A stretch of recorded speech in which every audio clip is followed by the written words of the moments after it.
The Prisoner of Zenda, Chapter 1. The Rassendylls with a Word on the Elfsbergs. "I wonder when in the world you're going to do anything, Rudolf," said my brother's wife. "My dear Rose," I answered, laying down my egg spoon, "why in the world should I do anything? My position is a comfortable one. I have an income nearly sufficient for my wants. No one's income is ever quite sufficient, you know. I enjoy an enviable social position.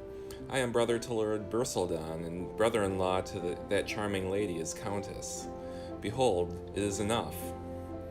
"You are 29, she observed, "and you have done nothing but knock about? It is true, our family doesn't need to do things." This remark of mine rather annoyed Rose, for everybody knows, and therefore there can be no harm in referring to the fact, that pretty and accomplished as she herself is, her family is hardly of the same standing as the Rassendylls. Besides her attractions, she possessed a large fortune, and my brother Robert was wise enough not to mind about her ancestry. Ancestry is, in fact, a matter concerning which the next observation of Rose's has some truth. Good families are generally worse than any others," she said. Upon this I stroked my hair. I knew quite well what she meant. "I'm so glad Robert is black," she cried. At this moment Robert, who rises at 7 and works before breakfast, came in. He glanced at his wife. Her cheek was slightly flushed. He patted it caressingly. "What's the matter, my dear?" he asked. "She objects to my doing nothing and having red hair," said I, in an injured tone. "Oh, of course he can't help his hair," admitted Rose. "It generally crops out once in a generation," said my brother. "So does the nose. Rudolf has got them both." "I wish they didn't crop out," said Rose, still flushed. "I rather like them myself," said I, and rising I bowed to the portrait of Countess Amelia. My brother's wife uttered an exclamation of impatience. "I wish you'd take that picture away, Robert," she said. "My dear," he cried. "Good heavens," I added. "Then it might be forgotten," he continued. "Hardly, with Rudolf about," said Robert, shaking his head. "Why should it be forgotten?" I asked. "Rudolf!" exclaimed my brother's wife, blushing very prettily. I laughed and went on with my egg. At least I had shelved the question of what, if anything, I ought to do. And, by way of closing the discussion, and also, I must admit, of exasperating my strict little sister-in-law a trifle more, I observed, "I rather like being an Elfsberg myself. When I read a story, I skip the explanations, yet the moment I begin to write one, I find that I must have an explanation, for it is manifest that I must explain why my sister-in-law was vexed with my nose and hair, and why I ventured to call myself an Elfsberg. For eminent as I must protest the Rassendylls have been for many generations, yet participation in their blood, of course, does not, at first sight, justify the boast of a connection with the grander stock of the Elfsbergs, or a claim to be one of that royal house. For what relationship is there between Ruritania and Rassendyll, between the palace at Streslau and the castle of Zenda at number 305 Park Lane West? Well then, and I must premise that I am going, perforce, to rake up the very scandal which my dear Lady Rassendyll wishes forgotten.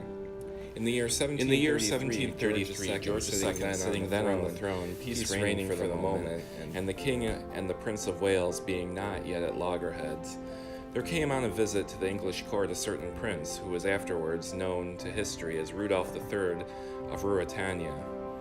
The prince was a tall, handsome young fellow, marked, maybe marred, it is not for me to say, by a somewhat unusually long, sharp, and straight nose, and a mass of dark red hair.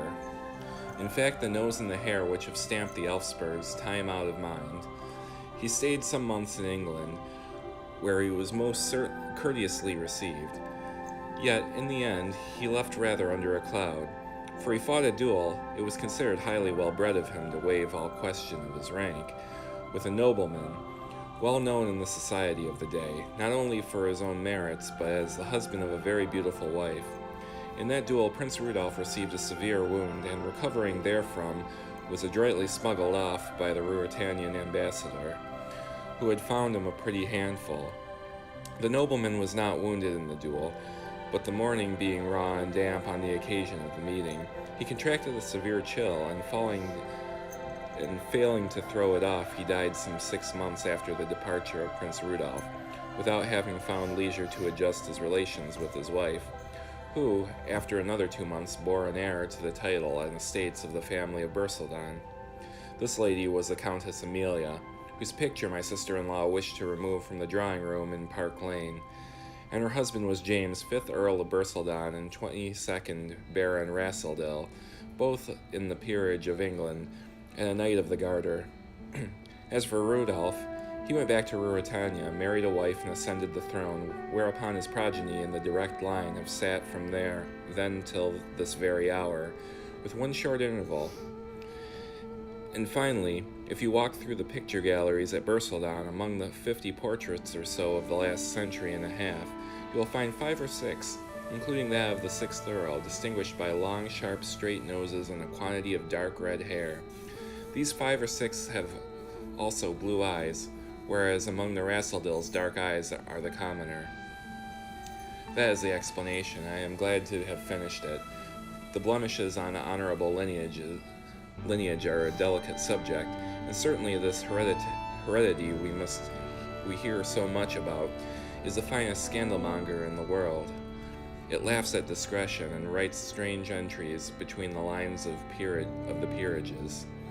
It will be observed that my sister-in-law, with a want of logic that must have been peculiar to herself, since we are no longer allowed to lay it to the charge of her sex, treated my complexion almost as an offense for which I was responsible, hastening to assume from that external sign inward qualities of which I protest my entire innocence.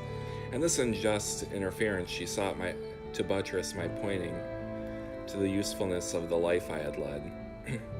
Well, be that as it may, I had picked up a good deal of pleasure and a good deal of knowledge. I had been to a German school and a German university, and spoke German as readily and perfectly as English. I was thoroughly at home in French, and I had a smattering of Italian and enough Spanish to swear by. I was, I believe, a strong, though hardly fine swordsman, and a good shot. I could ride anything that had a back to sit on, and my head was as cool a one as you could find, for all its flaming cover. If you say that I ought to have spent my time in useful labor, I am out of court and have nothing to say, save that my parents had no business to leave me £2,000 a year and a roving disposition. The difference between you and Robert, said my sister-in-law, who often, bless her, speaks on a platform, and oftener still as if she were on one, is that he recognizes the duties of his position, and you see the opportunities of yours. To a man of spirit, my dear Rose, I answered, opportunities are duties. Nonsense, said she, tossing her head, and after a moment she went on. Now here's Sir Jacob Borrowdale offering you exactly what you might be equal to. 1,000 thanks, I murmured. He's to have an embassy in 6 months, and Robert says he is sure that he'll take you as an attaché. Do take it, Rudolph, to please me. Now when my sister-in-law puts the matter in that way, wrinkling her pretty brows, twisting her little hands, and growing wistful in the eyes, all on account of an idle scamp like myself, for whom she has no natural responsibility, I am visited with compunction. Moreover, I thought it possible that I could pass the time in the position suggested with some tolerable amusement. Therefore I said, my dear sister, if in 6 months' time no unforeseen obstacle has arisen, and Sir Jacob invites me, hang me if I don't go with Sir Jacob. Oh, Rudolph, how good of you. I am glad. Where's he going to? He doesn't know yet, but it's sure to be a good embassy. Madame, said I, for your sake I'll go, if it's no more than a beggarly legation. When I do a thing, I don't do it by halves. My promise, then, was given, but 6 months are 6 months, and seem an eternity, and, inasmuch as they stretch between me and my prospective industry, I suppose attachés are industrious, but I know not, for I never became attaché to Sir Jacob or anybody else. I cast about for some desirable mode of spending them, and it occurred to me suddenly that I would visit Ruritania. It may seem strange that I had never visited that country yet, but my father, in spite of a sneaking fondness for the Elfsbergs, which led him to give me his second son the famous Elfsberg name of Rudolf, had always been averse to my going, and since his death, my brother, prompted by Rose, had accepted the family tradition which taught that a wide berth was to be given to that country. But the moment Ruritania had come into my head, I was eaten up with a curiosity to see it. After all, red hair and long noses are not confined to the House of Elfsberg, and the old story seemed to preposterously insufficient reason for debarring myself from an acquaintance with a highly interesting and important kingdom, one which had played no small part in European history, and might do the like again under the sway of a young and vigorous ruler, such as the king was rumored to be. My determination was clinched by reading in the Times that Rudolf V was to be crowned at Streslau in the course of the next 3 weeks, and that great magnificence was to mark the occasion. At once I made up my mind to be present, and began my preparations. But inasmuch as it has never been my practice to furnish my relatives with an itinerary of my journeys, and in this case I anticipated opposition to my wishes, I gave out that I was going for a ramble in the Tyrol, an old haunt of mine, and propitiated Rose's wrath by declaring that I intended to study the political and social problems of the interesting community which dwells in that neighborhood. Perhaps, I hinted darkly, there may be an outcome of the expedition. What do you mean? She asked. Well, said I carelessly, there seems a gap that might be filled by an exhaustive work on... Oh, will you write a book? She cried, clapping her hands. That would be splendid, wouldn't it, Robert? It's the best of introductions to political life nowadays, observed my brother, who has, by the way, introduced himself in this manner several times over, bristled on ancient theories and modern facts, and The Ultimate Outcome by a Political Student, are both works of recognized eminence. I believe you are right, Bob, my boy, said I. Now promise you'll do it, said Rose earnestly. No, I won't promise, but if I find enough material, I will. That's fair enough, said Robert. Oh, material doesn't matter, she said, pouting. But this time she could get no more than a qualified promise out of me. To tell the truth, I would have wagered a handsome sum that the story of my expedition that summer would stain no paper and spoil not a single pen. And that shows how little we know what the future holds. For here I am, fulfilling my qualified promise and writing, as I never thought to write, a book, though it will hardly serve as an introduction to political life, and has not a jot to do with the Tyrol. Neither would it, I fear, please Lady Berseldon if I were to submit it to her critical eye, a step which I have no intention of taking. Chapter 2. Concerning the color of men's hair. It was a maxim of my Uncle William's that no man should pass through Paris without spending 24 hours there. My uncle spoke out of a ripe experience of the world, and I honored his advice by putting up for a day and a night at the Continental on my way to the Tyrol. I called on George Featherly at the embassy, and we had a bit of dinner together at Durian's, and afterwards dropped into the opera. And after that we had a little supper, and after that we called on Bertrand, a versifier of some repute at Paris, correspondent to the Critic. He had a very comfortable suite of rooms, and we found some pleasant fellows smoking and talking. It struck me, however, that Bertram himself was absent and in low spirits, and when everybody except ourselves had gone, I rallied him on his moping preoccupation. He fenced with me for a while, but at last, flinging himself on a sofa, he exclaimed, "Very well, have it your own way. I am in love, infernally in love." "Oh, you'll write the better poetry," said I, by way of consolation. He ruffled his hair with his hand and smoked furiously. George Featherly, standing with his back to the mantelpiece, smiled unkindly. "If it's the old affair," said he, "you may as well throw it up, Bert. She's leaving Paris tomorrow." "I know that," snapped Bertram. "Not that it would make any difference if she stayed," pursued the relentless George. "She flies higher than the paper trade, my boy." Hang her, said Bertram. It would make it more interesting for me, I ventured to observe, if I knew who you were talking about. Antoinette Maubon, said George. De Maubon, growled Bertram. Oh, said I, passing by the question of the day. Don't you mean to say, Bert? Can't you let me go? Or can't you let me alone? Where is she going to? I asked, for the lady was something of a celebrity. George jingled his money, smiled cruelly at poor Bertram, and answered pleasantly, Nobody knows. By the way, Bert, I met a great man at her house the other night, at least about a month ago. Did you ever meet him, the Duke of Streslau? Yes, I did, growled Bertram. An extremely accomplished man, I thought him. It was not hard to see that George's references to the Duke were intended to aggravate poor Bertram's sufferings, so that I drew the inference that the Duke had distinguished Madame de Maubon by his attentions. She was a widow, rich, handsome, and according to repute, ambitious. It was quite possible that she, as George put it, was flying as high as a personage who was everything he could be, short of enjoying strictly royal rank.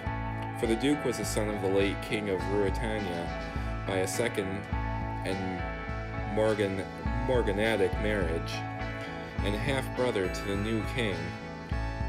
He had been his father's favorite, and had occasioned some unfavorable comment when he had been created a duke, with a title derived from no less a city than the capital itself.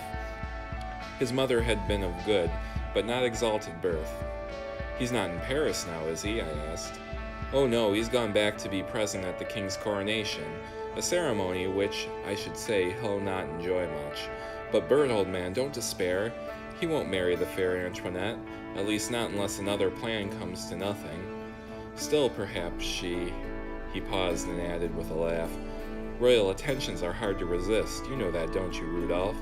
Confound you, said I, and rising I left the hapless Bertram in George's hands and went home to bed. The next day George Featherly went with me to the station, where I took a ticket for Dresden. Going to see the pictures? Asked George with a grin. George is an inveterate gossip, and had I told him I was off to Ruritania, the news would have been in London in 3 days, and in Park Lane in a week. I was, therefore, about to return an evasive answer, when he saved my conscience by leaving me suddenly and darting across the platform. Following him with my eyes, I saw him lift his hat and accost a graceful, fashionably dressed woman who had just appeared from the booking office. She was, perhaps a year or two over 30, tall, dark, and rather full of figure. As George talked, I saw her glance at me, and my vanity was hurt by the thought that, muffled in a fur coat and a neck wrapper, for it was a chilly April day, and wearing a soft traveling hat pulled down to my ears, I must be looking very far from my best. A moment later, George rejoined me. You've got a charming traveling companion, he said. That's poor Bertram's goddess, Antoinette de Maubon, and like you, she's going to Dresden, also no doubt to see the pictures.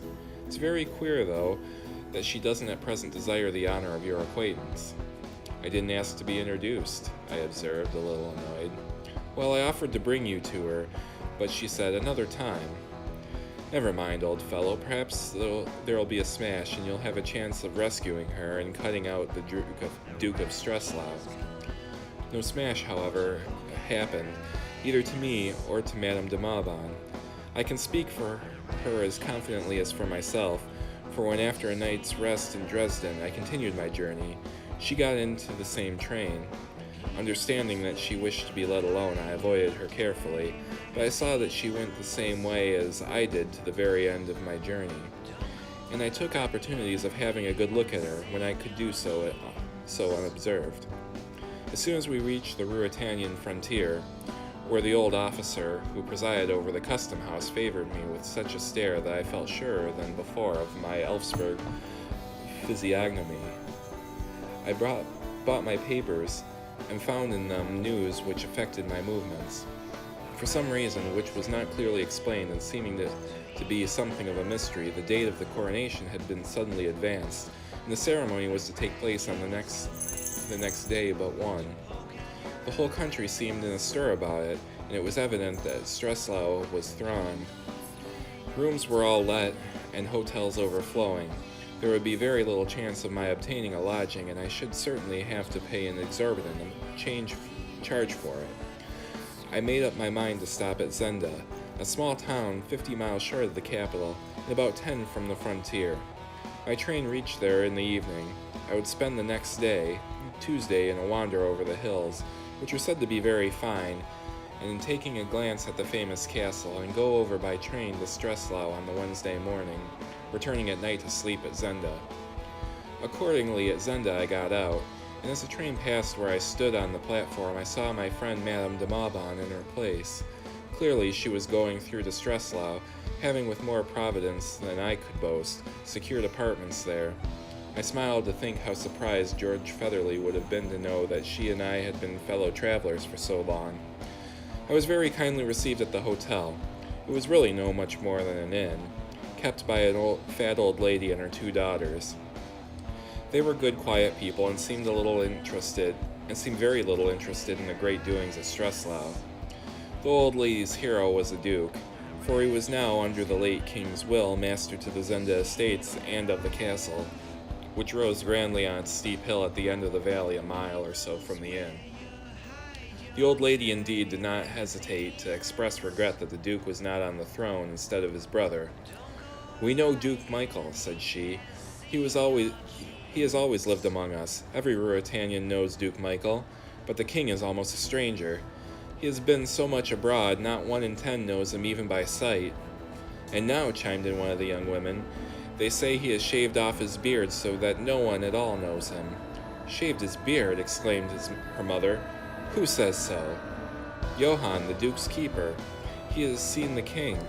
"Ah, yes, the king, sir, is now at the Duke's hunting lodge in the forest here. From here he goes to Streslau to be crowned on Wednesday morning." I was interested to hear this and made up my mind to walk next day in the direction of the lodge on the chance of coming across the king. The old lady ran on garrulously. "Ah, and I wish he would stay at his hunting. That and wine and one thing more are all he loves, they say, and suffer our Duke to be crowned on Wednesday. That I wish, and I don't care who knows it." "Hush, mother," urged the daughters. "Oh, there's many to think as I do," cried the old woman stubbornly. I threw myself back in my deep armchair and laughed at her zeal. "For my part," said the younger and prettier of the 2 daughters, a fair, buxom, smiling wench, "I hate Black Michael. A red Elfsburg for me, mother. The king, they say, is as red as a fox, or as—" and she glanced mischievously as she cast a glance at me and tossed her head at her sister's reproving face. "Many a man has cursed their red hair before now," muttered the old lady, "and I remembered James, 5th Earl of Berseldon. But never a woman," cried the girl. "Aye, and women when it was too late," was the stern answer, reducing the girl to silence and blushes. How comes the king here?" I asked, to break an embarrassed silence. "It is the Duke's land here, you say." "The Duke invited him, sir, to rest here till Wednesday. The Duke is at Streslau, preparing the king's reception." "Then they're friends." "None better," said the old lady, but my rosy damsel tossed her head again, and she was not to be repressed for long, and she broke out again. "Aye, they love one another as men do who want the same place and the same wife." The old woman glowered, but the last words pricked my curiosity, and I interposed before she could begin scolding. "What, the same wife too? How's that, young lady?" "All the world knows that Black Michael, well then, mother the Duke, would give his soul to marry his cousin, the Princess Flavia, and that she is to be the queen." "Upon my word," said I begin to be sorry for your Duke, but if a man will be a younger son, why he must take what the elder leaves, and be as thankful to God as he can." And thinking to myself, I shrugged my shoulders and laughed, and then I thought also of Antoinette de Maubon and her journey to Streslau. "It's little dealing Black Michael has with," began the girl, braving her mother's anger, but as she spoke a heavy step sounded on the floor and a gruff voice asked in a threatening tone, "Who talks of Black Michael in the Highness's own burg?" The girl gave a little shriek, half of fright, half, I think, of amusement. You'll not tell of me, Johann, she said. See where your chatter leads, said the old lady. The man who had spoken came forward. We have company, Johann, said my hostess, and the fellow plucked off his cap. A moment later he saw me, and to my amazement he started back a step, as though he had seen something wonderful. What ails you, Johann? Asked the elder girl. This is a gentleman on his travels, come to see the coronation. The man had recovered himself, but he was staring at me with an intense, searching, almost fierce glance. Good evening to you, said I. Good evening, sir, he muttered, still scrutinizing me, and the merry girl began to laugh as she called, See, Johann, it is the color you love. He started to see your hair, sir. It's not the color we see most of here in Zenda. I crave your pardon, sir, stammered the fellow with puzzled eyes. I expected to see no one. Give him a glass of wine to drink my health in, and I'll bid you good night, and thanks to you ladies for your courtesy and pleasant conversation. So speaking, I rose to my feet, and with a slight bow turned to the door. The young girl ran to light me on the way, and the man fell back to let me pass, his eyes still fixed on me. The moment I was by, he started a step forward, asking, Pray, sir, do you know our king? I never saw him, said I. I hope to do so on Wednesday. He said no more, but I felt his eyes following me till the door closed behind me. My saucy conductor, looking over her shoulder at me as she preceded me upstairs, said, There's no pleasing Master Johann for one of your color, sir. He prefers yours, maybe? I suggested. I meant, sir, in a man, she answered with a coquettish glance. What, asked I, taking hold of the other side of the candlestick, does color matter in a man? Nay, but I love yours, it's the Elfsburg red. Color in a man, said I, is a matter of no more moment than that, and I gave her something of no value. God send the kitchen door be shut, said she. Amen, said I, and I left her. In fact, however, as I now know, color is sometimes of considerable moment to a man.